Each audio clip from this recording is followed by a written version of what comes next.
அன்பார்ந்த தோழர்களே, என் உயிரின் உயிரான விடுதலை சிறுத்தைகளே, உங்கள் அனைவருக்கும் என்னுடைய பணிவார்ந்த வணக்கத்தை தெரிவித்துக் கொள்கிறேன். கடந்த ஓரிரு நாட்களாக நான் வெளிமாநில சுற்றுப்பயணத்தில் இருக்கிறேன். மராட்டிய மாநிலத்தில்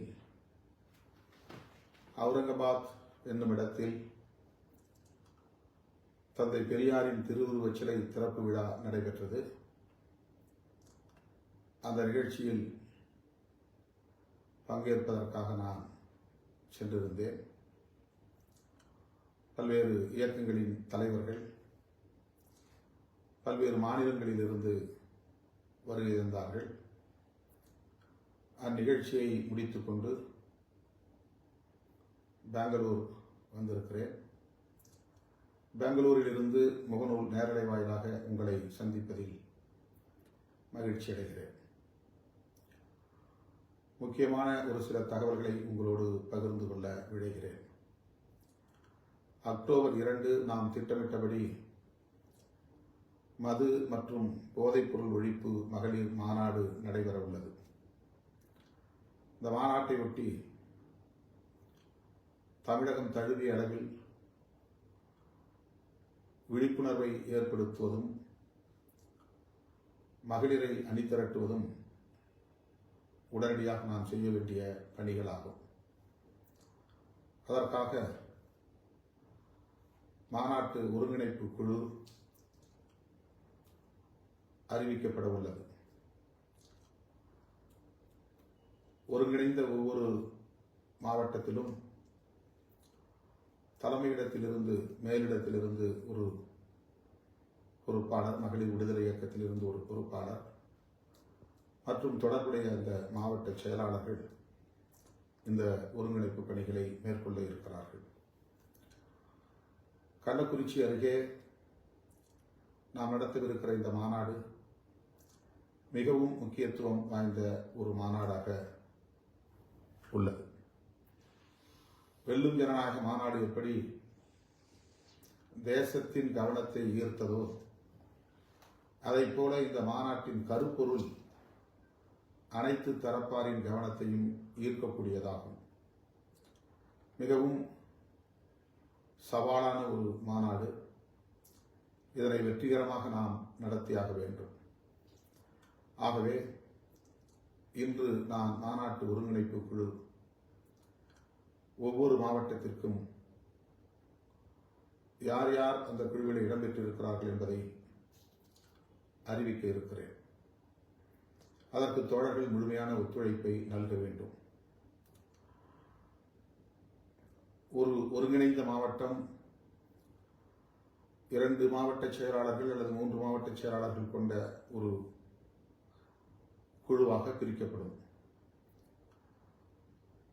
அதன் பின்னர் அங்கே உள்ள பொறுப்பாளர்களை ஒருங்கிணைத்து அவர்கள் களப்பணியாற்றுவதற்கான குழுக்களை அமைப்பார்கள். நாட்கள் மிகவும் குறைவாகவே உள்ளன. இதற்கிடையில் நான் 6 நாள் சுற்றுப்பயணம் இந்த மாநாடு தொடர்பாக மேற்கொள்ள இருக்கிறேன். மண்டல வாரியாக உங்களை சந்திக்க இருக்கிறேன். 10ஆம் தேதி விழுப்புரம், 11ஆம் தேதி வேலூர், 12ஆம் தேதி கள்ளக்குறிச்சி பாதிக்கப்பட்ட மக்களை சந்திப்பது என்று 3 நாள் தொடர்ந்து பயணம் மேற்கொள்ள இருக்கிறேன். அதன் பின்னர் கோவையில் ஒரு நாள், மதுரையில் ஒரு நாள், திருச்சியில் ஒரு நாள் என 3 நாள் பயணம். 17ஆம் தேதி கோவையிலும், 19ஆம் தேதி மதுரையிலும், 21ஆம் தேதி திருச்சியிலும் மக்களை சந்திக்க இருக்கிறேன். அதாவது இயக்கத் தோழர்களை, முன்னணி பொறுப்பாளர்களை அரங்க கூட்டங்களில் சந்திக்க இருக்கிறேன். இந்த மாநாட்டை ஏன் நடத்துகிறோம்?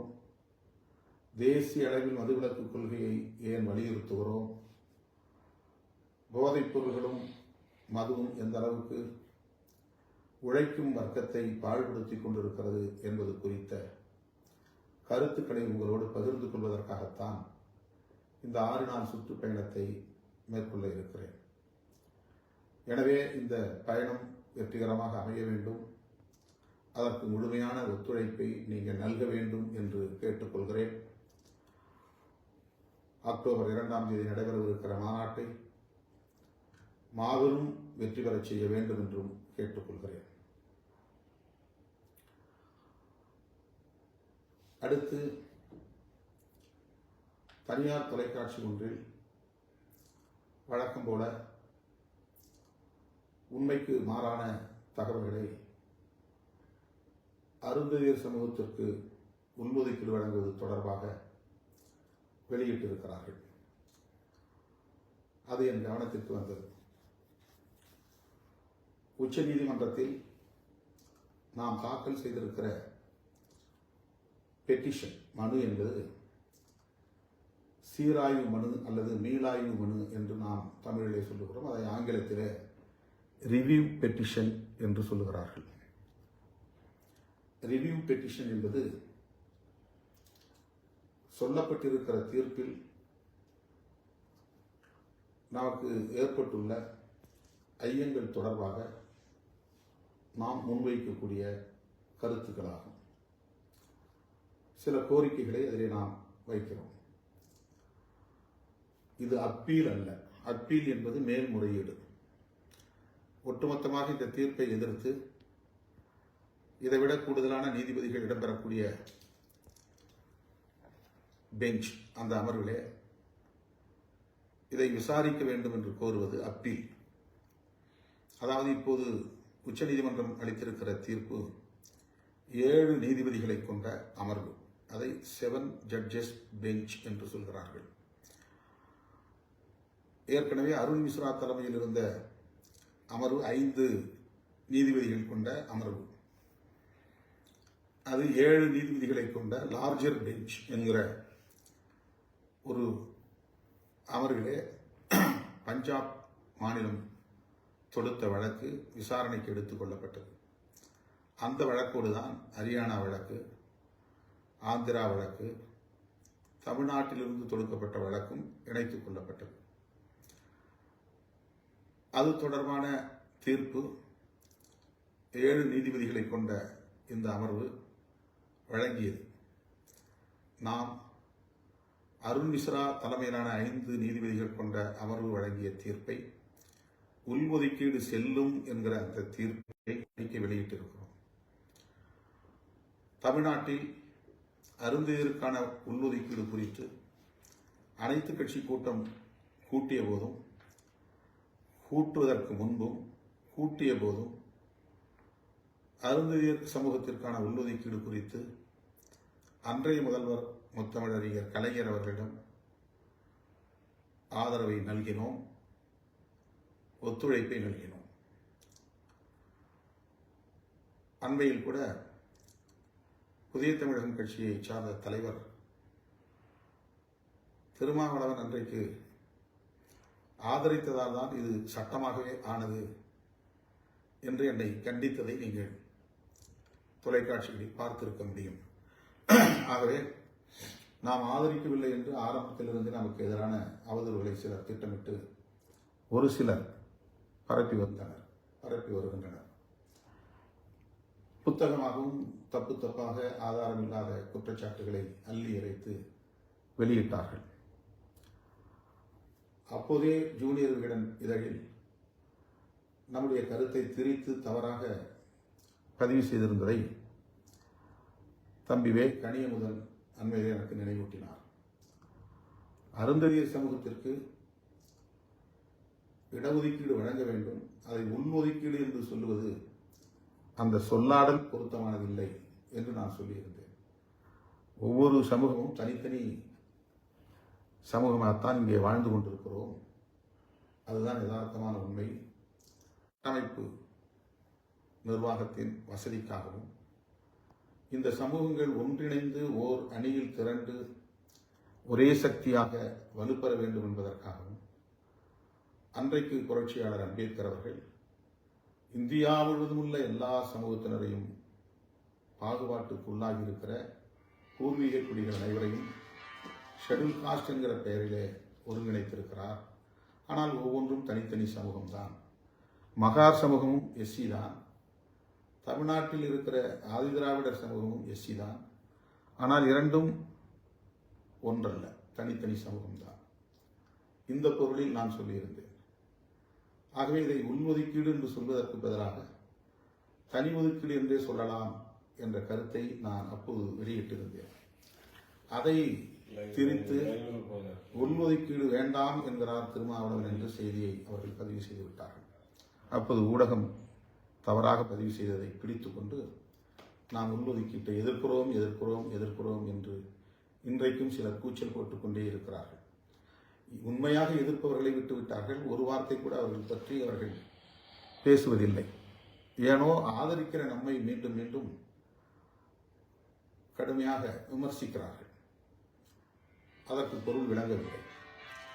நாம் ஆதரித்தோம், அது சட்டமானது, 15 ஆண்டுகளாக அது நடைமுறையில் இருக்கிறது. அதற்கு பிறகு அருண் மிஸ்ரா தலைமையிலான உச்சநீதிமன்ற தீர்ப்பில் உள்ஒதுக்கீடு செல்லும் என்று அறிவித்த போதும் வரவேற்றோம், ஆதரித்தோம். இப்போது நாம் இந்த 7 நீதிபதிகள் கொண்ட தீர்ப்பை எதிர்ப்பதற்கு பல காரணங்கள் ஏற்கனவே விளக்கப்பட்டுள்ளன. அது அருந்ததியர் சமூகத்தின் உள்ளொதுக்கீட்டை பொருத்தி பார்த்து புதிய விளக்கங்களை சொல்லுகிறார்கள். மாயாவதி அம்மையார் இந்த தீர்ப்பை எதிர்க்கிறார். தமிழ்நாட்டில் உள்ள அருந்ததியர்களுக்கு கொடுக்கக்கூடாது என்ற அதற்கு பொருள் அல்ல. அவர் அகில இந்திய அளவில் கொடுக்கப்பட்ட மக்களின் ஓர்மையை ஒருங்கிணைவே இந்த தீர்ப்பை, உச்சநீதிமன்ற தீர்ப்பை எதிர்த்து மாயாவதி பேசுகிறார், சிராக் பாஸ்வான் பேசுகிறார், பிரகாஷ் அம்பேத்கர் பேசுகிறார். எல்லாவற்றையும் விட national commission for schedule cost, அது ஒரு அரசு சார்ந்த அமைப்பு, அந்த ஆணையமே இதை எதிர்க்கிறது. இதற்கு ஒரு குறிப்பிட்ட சமூகத்தினரை கருத்திலே கொண்டு எதிர்ப்பு தெரிவிக்கிறார்கள் என்று நாம் சொல்ல முடியாது. அவர்கள் எதிர்ப்பதற்கு முக்கியமான காரணம், உச்சநீதிமன்றத்தின் வழியாக சங் பரிவார்கள் ஒட்டுமொத்த இடஒதுக்கீட்டுக்கும் வேட்டு வைக்கிறார்கள் என்கிற அச்சம்தான். இடஒதுக்கீடே பின்னாளில் இருக்காது, இன்னும் சில ஆண்டுகளில் அது நீர்த்து போகும் என்கிற அச்சம்தான் இவர்கள் அனைவரும் எதிர்ப்பு தெரிவிப்பதற்கு காரணம். அந்தந்த மாநிலங்களில், உத்தரப்பிரதேசத்தில் அப்படி இடஒதுக்கீட்டு முறை இல்லை. தெலுங்கானாவில் இருப்பதைப் போல, ஆந்திராவில் பிரித்து கொடுத்திருப்பதைப் போல, பஞ்சாபில் பிரித்து கொடுத்திருப்பதைப் போல, ஹரியானாவில் பிரித்து கொடுத்திருப்பதைப் போல இல்லை.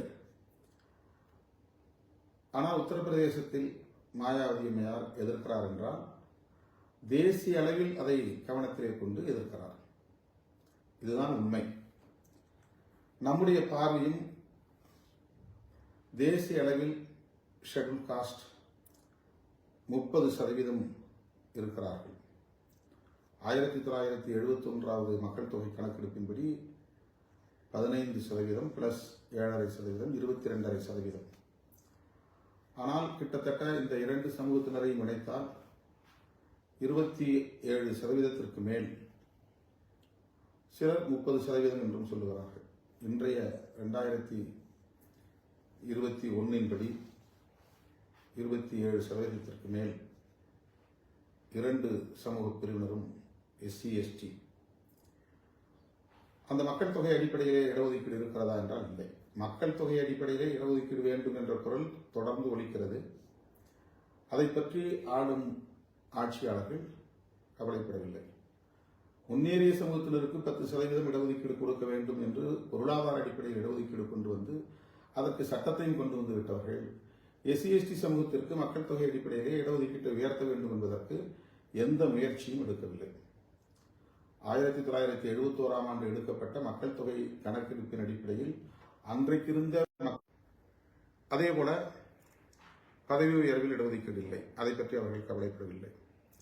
தனியார் துறையில் இடஒதுக்கீடு இல்லை, அதை பற்றி அவர்கள் கவலைப்படவில்லை. இருக்கிற இடஒதுக்கீட்டையும் 6% மேல் நிரப்பவில்லை, அதை பற்றியும் அவர்கள் கவலைப்படவில்லை. பேக்லாக் வேகன்சிஸ் ஏராளமாக இருக்கிறது, அதை நிரப்புவதற்கு எந்த முயற்சியும் எடுக்கவில்லை. இந்த நிலையிலே மாநில அரசுகளுக்கு தலித் மக்களை குழுக்களாக பிரிப்பதற்கும்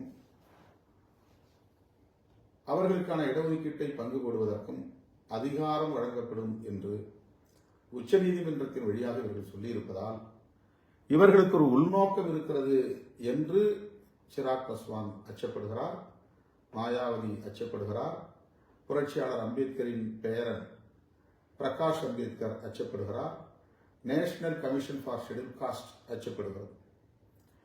அதைவிட முக்கியமாக புரட்சியாளர் அம்பேத்கர் அவர்கள் அரசியலமைப்பு சட்டம் உறுப்பு எண் 341, உறுப்பு எண் 342 ஆகிய இரண்டிலும் ஷெட்யூல் காஸ்ட் சம்பந்தமாக எந்த முடிவை எடுப்பதாக இருந்தாலும் மக்களவையில் அது விவாதிக்கப்பட்டு குடியரசுத் தலைவரின் ஒப்புதலை பெற வேண்டும் என்று அந்த இரண்டு உறுப்புகளிலும் ஒரு பாதுகாப்பை உறுதிப்படுத்தியிருக்கிறார். புரட்சியாளர் அம்பேத்கர் அவர்கள் தொலைநோக்கு பார்வையோடு மாநில அரசுகளின் கைகளில் கொடுத்தால் இது பெரிய பாதிப்புக்குரிய விளைவுகளை ஏற்படுத்தும் என்கிற அச்சம் அவருக்கு இருந்ததால் இதை கொண்டு வந்திருக்கிறார். ஆகவே அந்த 341 என்கிற உறுப்பு ஒரு பாதுகாப்பு அரணாக இருக்கிற நிலையில் அதற்கு எதிராக வழங்கப்பட்டிருக்கிற தீர்ப்பு என்று இந்த தலைவர்கள் எல்லோரும் ஒரு உள்நோக்கத்தோடு செயல்படுகிறது என்று பேசுகிற துணிச்சலை பாஸ்வான் அவர்களின் மகன் சிராக் பாஸ்வான் பெற்றிருக்கிறார், வெளிப்படுத்துகிறார். நாமும் அந்த கோணத்தில் தான் 341 பாதுகாக்க வேண்டும் என்ற அடிப்படையில் தான் ரிவ்யூ பெட்டிஷன் போயிருக்கிறோம். இரண்டாவது கிரீமி லேயர். ஓபிசிக்கு கிரீமி லேயர் கூடாது என்று நாம் சொல்லுகிறோம். ஓபிசி சமூகத்தை சார்ந்தவர்கள் இதை எதிர்த்து போராடவில்லை, பெரிய வியப்பாக இருக்கிறது ஒரு சில அமைப்புகளை தவிர. விடுதலை சிறுத்தைகள் கிரீமி லேயரை தொடர்ந்து எதிர்த்து வருகிறோம். ஷெட்யூல் காஸ்டுக்கு கிரீமி லேயரை பொருத்த வேண்டும் என்று சொல்லியிருக்கிற அந்த தீர்ப்பு, அதிலிருந்து அந்த பகுதி நீக்கப்பட வேண்டும் என்பது நம்முடைய கோரிக்கை. ஆக இது தொடர்பாக ரிவ்யூ செய்ய வேண்டும் என்றுதான் சொல்லியிருக்கிறோமே தவிர அப்பீல் போகவில்லை. அப்பீல் வேறு, ரிவ்யூ வேறு. ரிவ்யூ என்பது இதில் உள்ள நமது சந்தேகங்களை சொல்லி அதை தெளிவுபடுத்த வலியுறுத்துவோம். இதுதான் பிரேயர். ரிவ்யூ என்பது மீள் ஆய்வு தான். அப்பீல் என்பது இந்த தீர்ப்பு முற்றாக கூடாது என்று எதிர்ப்பு தெரிவித்து போடுகிற ஒரு மேல்முறையீட்டு மனு. முதலில் இதை புரிந்து கொள்ள வேண்டும். இது அப்பீல் அல்ல, மேல்முறையீட்டு மனு அல்ல, ரிவ்யூ பெட்டிஷன். இது மீளாய்வு மனு. மீளாய்வு மனு என்பது ஜஸ்ட் ஃபார் கிளாரிபிகேஷன். இதில் உள்ள நம்முடைய ஐயங்களை நீதிபதிகளின் கவனத்திற்கு கொண்டு செல்கிற ஒன்று. அதை அவர்கள் புறந்தள்ளுவதற்கும் வாய்ப்பு இருக்கிறது, தள்ளுபடி செய்வதற்கு வாய்ப்பு இருக்கிறது. கட்டாயமாக அதை அவர்களே தந்த தீர்ப்பை மாற்ற மாட்டார்கள். அதில் உள்ள நியாயத்தை புரிந்து கொண்டு அவர்கள் ஒருவேளை ரொம்ப சான்சஸ் லார்ஜர் பெஞ்சுக்கு அனுப்பலாம், அவ்வளவுதான். அதுவும் அப்பீல் சொல்ல முடியாது. ஆகவே இதை நாம் ஏதோ அப்பீல் செய்திருக்கிறோம் என்பதைப் போல சிலர் தவறாக நமக்கு எதிரான வதந்திகளை மீண்டும் மீண்டும் பரப்புகிறார்கள். அருந்ததியர் உள்ஒதுக்கீட்டுக்கு எதிராக நாம் உச்சநீதிமன்றத்தில் மனு தாக்கல் செய்திருக்கிறோம் என்று அந்த தனியார் தொலைக்காட்சியில் சொல்லியிருப்பது 100க்கு 100 பொய்யான தகவல். ஏனென்றால் அந்த அஃபிடவிட் என்கிற அந்த பிரமாண பத்திரத்தில் ஒரு இடத்தில் கூட தமிழ்நாடு என்ற வார்த்தை கூட இருக்காது. தமிழ்நாடு அரசை நாம் ரெஸ்பாண்டண்டாக போடவில்லை. ரெஸ்பாண்டன்ட் என்றால் நம்முடைய மனுவின் எதிர்மனுதாரர்கள், அவர்களை எதிரியாக நாம் நிறுத்தோம். அதில் பஞ்சாப் யூனியன் கவர்மெண்ட் 2 தான் அதில் வருது. 7 பேர் அதில் போட்டிருக்கோம். 7 பேருமே 6 Punjab, 1 union government. Tamil Nadu government அதில் இல்லை, ரெஸ்பாண்டன்ட்ல நம்ம சேர்க்கல. அருந்ததியர் சம்பந்தமான எந்த தகவலும் அதில் கிடையாது. ஏன்னா நமக்கு அதுவல்ல நம்முடைய நோக்கமே. நாம் அருந்ததியர் உள்ளுக்கிட்டு ஏற்கனவே ஆதரித்து விட்டோம். அது நடைமுறையில் இருக்கிறது. அதில் எந்த சிக்கலும் இல்லை. அதை நாம் எதிர்க்கவில்லை. சரி, ரிவ்யூ பெட்டிஷன் போடுவதனால் இது மறைமுகமாக எதிர்ப்பது ஆகாதா என்று சொல்லுகிறார்கள். லாஜிக் சுற்றி வளைத்து பேசுகிற போது இது மறைமுகமான எதிர்ப்பு என்று சொல்லுவதற்கு அவர்கள் சில ஆதாரங்களை தேடுகிறார்கள், லாஜிக்கை தேடுகிறார்கள். தேடட்டும், சொல்லட்டும், அதில் நமக்கு பிரச்சனை இல்லை. ஆனால் அடிப்படையில் நாம் அகில இந்திய அளவில் பாரதிய ஜனதா கட்சிக்கும் சங் பரிவார் அமைப்புகளுக்கும் உள்ள உள்நோக்கம் என்ன, சதி நோக்கம் என்ன என்பதை அம்பலப்படுத்துவதுதான் சப் கேட்டகரைசேஷன் அல்லது சப் கிளாசிபிகேஷன் ஆந்திராவில் செய்ததைப் போல, தெலுங்கானாவில் செய்ததைப் போல தமிழ்நாட்டில் செய்யவில்லை. ஏற்கனவே இருக்கிற தொகுப்பில் 3% எடுத்து அருந்ததியர் சமூகத்திற்கு முன்னுரிமையாக வழங்கியிருக்கிறார்கள். எஞ்சியுள்ள 15% கூட அருந்ததியர்கள் போட்டியிட முடியும், அதிலும் வர முடியும். இது போன்ற தீர்ப்பு அல்லது இது போன்ற நிலைப்பாடு ஆந்திராவில் இருந்தால் நாம் அதை வரவேற்கப் போகிறோம். தெலுங்கானாவில் இதை நடைமுறைப்படுத்தி இருந்தால் அதை நாம் வரவேற்கப் போகிறோம். ஹரியானாவில் அப்படி நடைமுறைப்படுத்தி இருந்தால் அதை நாம் வரவேற்கப் போகிறோம். பஞ்சாபில் அப்படி தமிழ்நாட்டில் இருப்பதைப் போல நடைமுறைப்படுத்தி இருந்தால் அதை நமக்கு எந்த பிரச்சனையும் இல்லை. ஆனால் அவர்கள் சமூகத்தையே 2ஆக பிளந்து விட்டார்கள். நீ வேறு, அவர் வேறு என்று இடஒதுக்கீட்டை சரிபாதியாக கூறு போட்டு பஞ்சாபிலே தந்திருக்கிறார்கள். 32% மக்கள் தொகை, ஆனால் இடஒதுக்கீடு 25% தான். அதை 12.5 பிரித்து கொடுத்து விட்டார்கள். மஜிபி என்கிற சீக்கிய தலித்துகளுக்கும் 12.5, சமார் உள்ளிட்ட பிற அனைத்து தலித்துகளுக்கும் 12.5. தமிழ்நாட்டில் அப்படி அல்ல. தமிழ்நாட்டில் இருக்கிற உள்ஒதுக்கீட்டிற்கும் பிற மாநிலங்களில் இருக்கிற அந்த நடைமுறைகளுக்கும் மிகப்பெரிய வேறுபாடு இருக்கிறது என்பதை திரும்ப திரும்ப சொல்லுகிறோம். அதை யாரும் புரிந்து கொள்ள தயாராக இல்லை. இந்த அபிடவிட்ல என்ன சொல்லப்பட்டிருக்கிறது? கூடுதலாக ரிவ்யூ பெட்டிஷன் தாக்கல் செய்திருக்கிற நிலையில் இதனை வீணாய்வுக்கு எடுத்துக் கொள்ளுகிற வரையில் இந்த தீர்ப்பை நடைமுறைப்படுத்தாமல் நிறுத்தி வைக்க வேண்டும். இதற்கு என்ன பொருள் என்றால், ஒரு கோரிக்கையை நாம் வைக்கிறோம். அந்த கோரிக்கையை நடைமுறைப்படுத்துவதற்கு முன்னதாக நமக்குள்ள ஐயங்களை தெளிவுபடுத்த வேண்டும். நாம் முன்வைக்கக்கூடிய பிரச்சனைகளை, அரசியலமைப்பு சட்டத்தை இது எவ்வாறு மீறுகிறது, அதே உச்சநீதிமன்ற தீர்ப்பிலேயே சந்திரசூட் அவர்களே என்ன சொல்கிறார் என்றால், ஒரு சமூகத்திற்கு இதிலிருந்து பிரித்து கொடுத்தால் அவர்கள் எந்த அளவுக்கு இடஒதுக்கீடு கிடைக்காமல் கடந்த காலத்தில் பாதிக்கப்பட்டிருக்கிறார்கள் என்கிற தரவுகளை எல்லாம் நிரூபித்து நிரூபணம் செய்து அவர்களுக்கு அதை வழங்க வேண்டும் அப்படின்னு சொல்றாரு. தமிழ்நாடு உட்பட எந்த மாநிலங்களிலும் அதை நிரூபணம் செய்வதற்கு எந்த டேட்டாவும் கிடையாது. அதுக்கான எந்த முயற்சியும் யாரும் எடுக்கல. அப்படி ஒரு அனாலிசிஸ் நடக்கல, அப்படி ஒரு பகுப்பாய்வு நடக்கல. எப்படி ஒவ்வொரு சமூகமும் பாதிக்கப்பட்டிருக்கிறது, அதனால இவங்களுக்கு நாங்கள் தனியாக பிரித்து கொடுக்குறோம் அப்படின்னு அந்த ஸ்டேட் கவர்மெண்ட் அது ஒரு எந்த தளத்தில் நிரூபிக்க வேண்டுமோ அந்த தளத்தில் நிரூபிக்க வேண்டும் என்பது அந்த தீர்ப்பில் சொல்லப்பட்டிருக்கிறது. இதெல்லாம் அவங்க பின்பற்றவே இல்லை, டேட்டா இல்லை. சாதிவாரி கணக்கெடுப்பு நடத்தினாதான் முதல்ல மக்கள் தொகை தெரியும். அதில் அவங்க எந்த அளவுக்கு பாதிக்கப்பட்டிருக்கிறாங்க அப்படிங்கிறது பொருளாதார ரீதியாகவும் சரி, மற்ற அனைத்து ரீதியாகவும் சரி, கல்வி எந்த அளவுக்கு அவர்களுக்கு போய் சேரவில்லை, வேலைவாய்ப்பு எந்த அளவுக்கு போய் சேரவில்லை, இத்தனை ஆண்டுகளில் இத்தனை சதவீதம் இங்கே நடைமுறைப்படுத்தியும் இந்த சமூகத்தினரால் போட்டியில் பங்கேற்று இதை பெற முடியாமல் போய்விட்டது, என்பதற்கான ஆதாரங்களை நிரூபித்துவிட்டு அவர்களுக்கு அதை வழங்க வேண்டும் என்றுதான் சந்திரசூட் தீர்ப்பிலே சொல்லியிருக்கிறார். பட் இதுவெல்லாம் எங்குமே ஆதாரமாக நிரூபிக்கப்படவில்லை என்பதுதான் யதார்த்தமானது. ஆகவே ஒரு ரொட்டீன் ப்ரொசீஜர் ரிவ்யூ எடுத்துக்கணும்னு சொன்னா அதுவரையிலும் இந்த தீர்ப்பை நடைமுறைப்படுத்தக்கூடாது என்று சொல்லுவது என்பது லீகலி ரொட்டீன் ப்ரொசீஜர். அதை நம்ம மனு தாக்கல் செய்யக்கூடியவங்களுடைய பிரேயரா சொல்லணும்னு அவசியம் இல்லை. இது ரொட்டீனா இந்த பிரேயர் வந்துடும். ரிவ்யூ பண்ணுனாலே அதுவரையிலும் நீங்க ரிவ்யூக்கு எடுத்துக்கிற வரையில இதை நடைமுறைப்படுத்த வேண்டாம் அப்படின்னு சொல்றதுங்கிறது ஒரு ரொட்டீன் ப்ரொசீஜர். அது நம்ம சொல்லாமலே அட்வொகேட் அதை அதை பிரேயரா பதிவு பண்ணாங்க.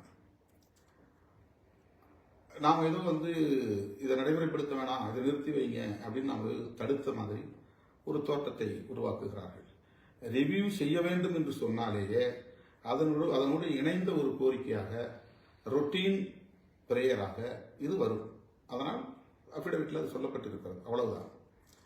ஆனால் நாம் தமிழ்நாட்டில் உள்ள அருந்ததியர் சமூகத்தை மனதிலே வைத்துக் கொண்டு இந்த பிரமாண பத்திரத்தை தாக்கல் செய்ததாக சிலர் திட்டமிட்டு அவதூறு பரப்புகிறார்கள். இதற்கு தோழர்கள் யாரும் எதிர்வினை ஆற்ற வேண்டிய தேவையில்லை. அவர்கள் ஆதரித்த காலத்திலேயே நமக்கு எதிராக வெளியே சொன்னார்கள். அங்கே உள்ளே எதிர்த்தவர்கள் யார் யார் என்று அவர்களுக்கு தெரியும்.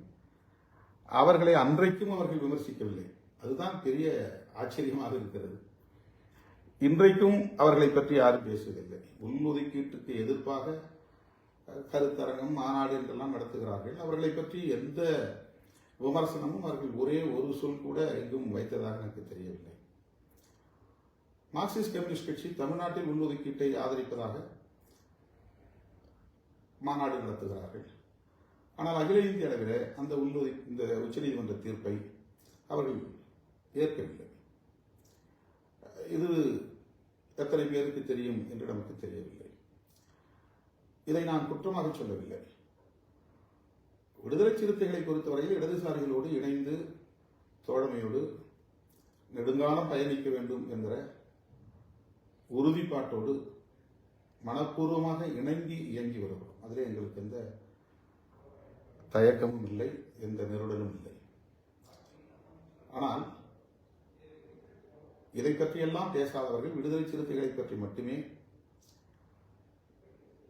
தொடர்ந்து விமர்சிப்பது வியப்பாக இருக்கிறது. இந்த விளக்கம் விடுதலை சிறுத்தைகளுக்காக நான் வைக்கிற ஒரு விளக்கம். நாம் பாரதிய ஜனதா உள்ளிட்ட சங் பரிவார்களின் இடஒதுக்கீட்டுக்கு எதிரான சதியை அம்பலப்படுத்துவதற்காகத்தான் சிராக் பாஸ்வான் போன்றவர்கள் எடுத்திருக்கிற முயற்சிக்கு துணை நிற்கிறோம். பாரதிய ஜனதா தலைமையிலான கூட்டணியில் கேபினெட் அமைச்சரவையிலே கேபினெட் மந்திரியாக இருக்கக்கூடிய சிராக் பாஸ்வானை கொந்தளித்து இதை கடுமையாக எதிர்த்து பந்த் வரையிலும் வட இந்திய மாநிலங்களில் நடத்தி தமது கண்டனத்தை பதிவு செய்திருக்கிறார்கள். ஆகவே தேசிய பார்வையோடு இதை அணுக வேண்டுமே தவிர உள்ளூர் பார்வையோடு இதை அணுகக்கூடிய தேவை இல்லை. இதிலே நமக்கு எந்த முரண்பாடும் இல்லை. இடஒதுக்கீடே போன பிறகு உள்ஒதுக்கீடு எங்கிருந்து வரும்? பதவி உயர்வில் இடஒதுக்கீடு இல்லை. 16(4)A ஆர்டிகிள் 16(4)A தலித்துகளுக்கான பதவி உயர்வு தொடர்பாக சட்டம் இயற்றிக் கொள்ள மாநில அரசுகளுக்கு அதிகாரம் வழங்குகிறது. தமிழ்நாட்டு அரசிடம் இதை வலியுறுத்தக்கூடிய ஒரே அமைப்பு விடுதலை சிறுத்தைகள் தான். வேற எந்த அமைப்பும் 16(4)A பற்றி பேசவே இல்லை. 16(4)A தொடர்பாக சட்டம் வந்தால் அது அருந்ததியரையும் பாதுகாக்கிற சட்டம் தான். அருந்ததியருக்கான பதவி உயர்வையும் பாதுகாக்கிற சட்டம் தான். அதை புரிந்து கொள்ள வேண்டும். 16(4)A தொடர்பாக எந்த அமைப்பு தமிழ்நாட்டிலே பேசிக் கொண்டிருக்கிறார்கள்? தலித் அல்லாத அமைப்புகள் கூட யாரும் பேசுவதில்லை. ப்ரொபோர்ஷனேட் ரெப்ரசன்டேஷன், விகிதா கோரிக்கை, சாதிவாரி கணக்கெடுப்பை நடத்துங்கள். ஒவ்வொரு சமூகமும் எத்தனை சதவீதம் என்று பாருங்கள். அந்த அடிப்படையில் மக்கள் தொகை அடிப்படையில் அவரவருக்கான இடஒதுக்கீட்டை பிரித்துக் கொடுங்கள். இதுதான் சமூக நீதி. மனம் போன போக்கிலே தலித்துகளை கூறுகளாக போட்டு அவர்களுக்கு இடையிலான ஒரு அரசியல் தளத்தில் நிலவக்கூடிய ஒற்றுமையையும் சிதைக்க பார்க்கிறது RSS உள்ளிட்ட சங் பரிவார் கும்பல். இதுதான் உண்மை. சமூக ரீதியாக, கலாச்சார ரீதியாக தலித்துகள் இந்தியா முழுவதும் சிதறி கிடந்தாலும் கூட அரசியல் ரீதியாக ஓர்மைப்பட்டு ஒரே சக்தியாக திரண்டெழ வேண்டும் என்பதுதான் புரட்சியாளர் அம்பேத்கரின் கனவு. அம்பேத்கர் கனவைத்தான் நாம் உயர்த்தி பிடிக்கிறோம். பெரியார் இயக்க தொண்டர்கள், தோழர்கள், ஏன் ஆசிரியர் ஐயா, தமிழர் தலைவர் ஆசிரியர் ஐயா அவர்கள் கூட பல மேடைகளில் பேசி நான் கேள்விப்பட்டிருக்கிறேன். எமக்கு சொந்த புத்தி தேவையில்லை, ஐயா தந்த புத்தி போதும் என்று. அந்த அளவுக்கு பெரியார் மீது அவர் வைத்திருக்கிற நம்பிக்கையை அவர் வெளிப்படுத்துகிறார். அம்பேத்கர் மீது வைத்திருக்கிற நம்பிக்கையை நாம் வெளிப்படுத்தும் வகையில் தான் 341 உறுப்பை பாதுகாக்க வேண்டும் என்கிறோம். அரசமைப்பு சட்டம் உறுப்பு எண் 341 புரட்சியாளர் அம்பேத்கர் எதற்காக இணைக்க வேண்டும்? அவருக்கு ஒரு தொலைநோக்கு பார்வை இருக்கிறது. இதை மாநில அரசுகளின் கைகளில் கொடுத்துவிடக் கூடாது என்கிற கவலை அவருக்கு இருந்திருக்கிறது. மத்தியிலே இருக்கிற ஆட்சியாளர்கள் அப்படி தவறு செய்ய மாட்டார்களா? மாநிலத்தில் இருப்பவர்கள் மட்டும்தான் தவறு செய்வார்களா என்ற கேள்வி எழும். ஆனால் மத்தியிலே இன்றைக்கு நாம் பார்க்கிறோம், கூட்டணி அரசில் இருக்கிற சிராக் பாஸ்வான் எதிர்ப்பு தெரிவிக்கிறார். இதை கை வைக்கக்கூடாது, 341 கை வைக்கக்கூடாது என்று. மாயாவதி எதிர்ப்பு தெரிவிக்கிறார். 2 பேருக்கும் எந்த ஒற்றுமையும் கிடையாது, 2 பேரும் கலந்து பேசவில்லை. பிரகாஷ் அம்பேத்கர் எதிர்ப்பு தெரிவிக்கிறார். அதே உத்தரப்பிரதேசத்தில் சந்திரசேகர் ஆசாத் எதிர்ப்பு தெரிவிக்கிறார். நேற்று மகாராஷ்டிராவில் தலித் பேந்தர் இயக்கத்துடைய தலைவர் ரமேஷ் பாய் எதிர்ப்பு தெரிவித்து கருத்தரங்கமே நேற்று நடத்தியிருக்கிறார். அந்த கருத்தரங்கில் பல தலைவர்களை அவர் அழைத்து பேச வைத்திருக்கிறார். ஏராளமானவர்கள் என்னை பார்த்து கேட்டார், அவருடைய நிலைப்பாடு என்ன என்று நான் கேட்டேன். இந்த தீர்ப்பு மிகவும் ஆபத்தானது, இடஒதுக்கீட்டுக்கு எதிரானது. 10-15 ஆண்டுகளில் இடஒதுக்கீடே இல்லாமல் போய்விடும். தனியார் துறையில் நாம் இடஒதுக்கீடு கேட்டுக் கொண்டிருக்கிற போது ஒட்டுமொத்த இடஒதுக்கீட்டுக்கே ஆப்பு வைக்கக்கூடிய வகையில் அவர்கள் செயல்படுகிறார்கள். EWS முன்னேறிய சாதியினருக்கு 10% என்பதே இடஒதுக்கீட்டுக்கு எதிரான நடவடிக்கை தான். அது யாரும் அதை பற்றி பெரிதாக பேசவில்லை. மிகப்பெரிய ஆபத்தான ஒரு சட்டம் அது. தனியார் மயமாக்குதல், எல்லா பொதுத்துறைகளையும் தனியார் மயமாக்கி இடஒதுக்கீடு இல்லாமல் ஆக்கி வருகிறார்கள். இன்னும் 10 ஆண்டுகளுக்கு பிறகு இடஒதுக்கீட்டுக்கான எந்த அடையாளங்களும் இல்லாமல் போய்விடும், பொதுத்துறைகளே இருக்காது. ஆகவே அதை பற்றியெல்லாம் கவலைப்படாமல் நாம் நமக்குள்ளே யார் எதிரி என்று அடையாளம் காண தெரியாமல் ஒருவருக்கொருவர் விமர்சித்துக் கொண்டிருக்கக்கூடிய நிலை உள்ளபடியே பெரும் கவலைக்குரியதாக இருக்கிறது. உண்மையான எதிரிகள் சங் பரிவார்கள், இடஒதுக்கீட்டுக்கு எதிராக செயல்படக்கூடியவர்கள் சங் பரிவார்கள். அவர்கள் செய்யும் சதியை, சூழ்ச்சியை, சூதுவாது ஆகியவற்றை அம்பலப்படுத்தும் வகையில்தான் நாம் இந்த தீர்ப்புக்கு எதிராக அபிடவிட் மனுவை தாக்கல் செய்திருக்கிறோமே தவிர இதில் வேறெந்த உள்நோக்கமும் இல்லை. இதை எனது அருமை தோழர்கள் புரிந்து கொள்ள வேண்டும். எவ்வளவு கடுமையாக இது பற்றி யார் விமர்சித்தாலும் யாரும் எதிர்வினை ஆற்ற வேண்டாம். பதில் என்கிற பெயரில் எந்த பதிவுகளையும் சமூக ஊடகங்களில் பதிவிட வேண்டாம் என்று என் உயிரின் உயிரான விடுதலை சிறுத்தைகளை கேட்டுக்கொள்கிறேன். நன்றி, வணக்கம்.